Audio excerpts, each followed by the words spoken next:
वो सभी के प्रति मैं पूरे सदन की ओर से गहरी संवेदना व्यक्त करना चाहता हूं। माननीय अध्यक्ष जी, कल से यहां पर पक्ष और विपक्ष दोनों की चर्चा चल रही है और स्वाभाविक है, जब इस तरह की नृशंस घटना घटे देश में तब इस पर मुक्त चर्चा भी होनी चाहिए, चिंतन भी होना चाहिए, आगे न हो इसकी व्यवस्था की भी चिंता होनी चाहिए। माननीय अध्यक्ष जी, मैं विषय पर आने से पहले आपके माध्यम से सदन को और सदन के माध्यम से पूरे देश को ऑपरेशन महादेव जो कल एक हुआ है इसकी जानकारी देना चाहता हूं।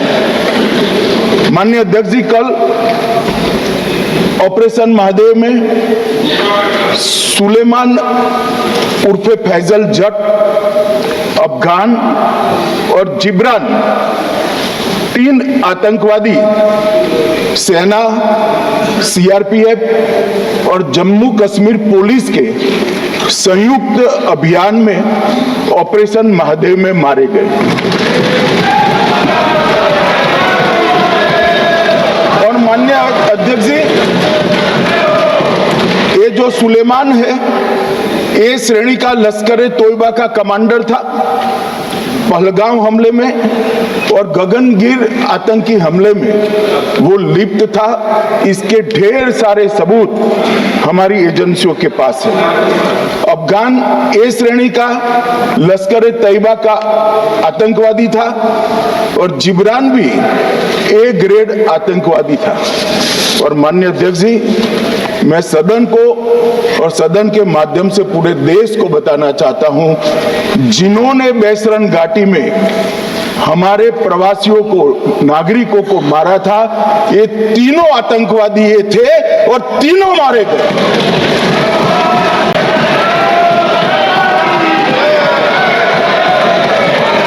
और मान्यवर, मैं आज इस सदन के माध्यम से सेना के पैरा 4, सीआरपीएफ के सारे जवान जो अभियान में शामिल थे और जम्मू कश्मीर पुलिस के जो जवान थे, वो सभी को सदन और पूरे देश की ओर से बहुत बहुत साधुवाद देना चाहता हूं। माननीय अध्यक्ष जी, मैं इस ऑपरेशन महादेव के बारे में थोड़ा डिटेल में बताना चाहूंगा। ऑपरेशन महादेव की शुरुआत 22 मई 2025 को, एक प्रकार से तो जिस दिन हत्या हुई थी उसी दिन रात को 22 मई 2025 को, जिस दिन हत्या हुई थी उसी दिन रात को एक सुरक्षा मीटिंग की गई थी जम्मू कश्मीर में।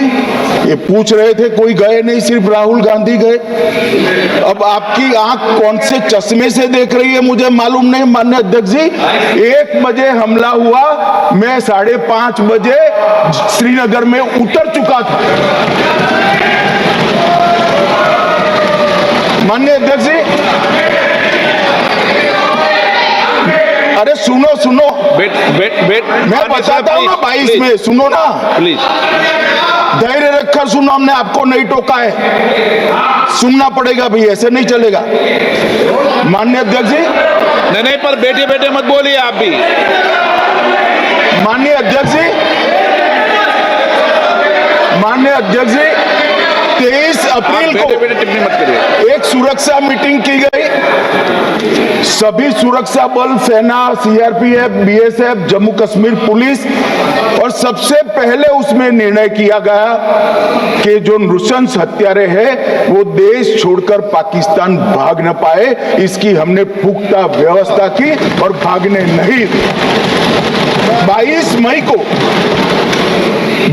मई को आईबी के पास एक ह्यूमन इंटेल आई और एक क्षेत्र के अंदर, दाची गांव क्षेत्र के अंदर आतंकवादियों की उपस्थिति की सूचना मिली। आईबी और सेना द्वारा दाचिकाम क्षेत्र में अल्ट्रा सिग्नल कैप्चर करने के लिए जो इंस्ट्रूमेंट हमारी एजेंसियों ने बनाए हैं, इसके द्वारा इस सूचना को पुख्ता करने के लिए मई से 22 जुलाई तक लगातार प्रयास किए गए। ठंड में ऊंचाइयों पर हमारे सेना के अधिकारी पैदल इनके सिग्नल प्राप्त करने के लिए घूमते रहे, आईबी के अफसर भी घूमते रहे, सीआरपीएफ भी घूमती रही और मान्यवर 22 जुलाई को हमें सफलता मिली। सेंसर्स के माध्यम से आतंकवादी होने की पुष्टि मिल गई। तब 4 पैरा जो हमारी सेना का एक हिस्सा है, उसकी नेतृत्व में 4 पैरा के जवान, सीआरपीएफ के जवान और जम्मू कश्मीर पुलिस के जवान मान्यवर एक साथ ये आतंकवादियों को घेरने का काम किया। सेना, सीआरपीएफ, जम्मू कश्मीर पुलिस की मीटिंग भी की गई। जो 5 ह्यूमन एसेट्स थे उनको भी वहां भेजा गया और कुल मिलाकर कल जो ऑपरेशन हुआ, इसमें हमारे निर्दोष नागरिकों को मारने वाले तीनों आतंकी मौत के घाट उतार दिए। मान्यवर, तीनों के नाम मैंने बताए हैं, सुलेमान उर्फे फैजल जट, अफगान और जिब्रान। मान्यवर, वो तो एक आशंका थी कि यही लोगों ने घटना की है, मगर मैं बाद में एनआईए की जांच पर आता हूं। एनआईए ने पहले से ही इनको जिन्होंने आसरा लिया था वो लोगों को गिरफ्तार कर रखा था, उनको खाना पहुंचाने वाले लोगों को अपने कब्जे में रखा था। तो जब आतंकवादियों के शव श्रीनगर आए, इनसे पहचान कराई गई। 4 लोगों ने पहचान लिया, यही 3 लोग थे जिन्होंने पहलगांव में आतंकी घटना को। मगर हमने इस पर भी भरोसा नहीं किया मान्यवर, कोई जल्दबाजी नहीं की।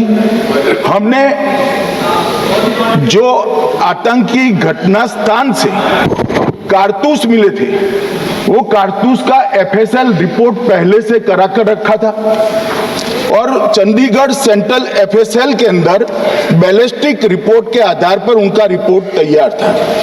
जब ये कल आतंकवादी मारे गए, इनकी 3 राइफलें पकड़ी गई। एक M9 अमेरिकन राइफल थी और 2 AK-47 राइफल थी। जो कारतूस मिले थे वो भी M9 और AK-47 के भी थे, मगर हमने इससे भी संतोष नहीं माना।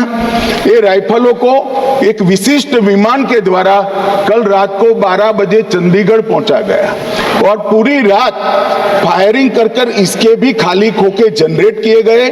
2 खोखों का मिलान किया गया, राइफल की नाली और निकले हुए खोखों का भी मिलान हो गया। तब ये तय हो गया कि इन्हीं 3 राइफलों से हमारे निर्दोष नागरिक मारे गए। और आज मैं सदन को बताते हुए बहुत खुश हूं, मोदी जी ने ऑपरेशन सिंदूर कर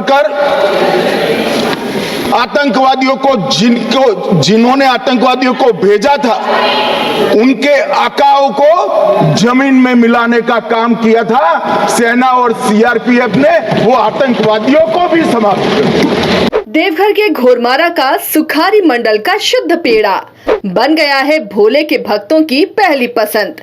कांवरिया हो या श्रद्धालु, सभी पहुंचते हैं सुखारी मंडल गार्डन और रूबी रेस्टोरेंट घोरमारा।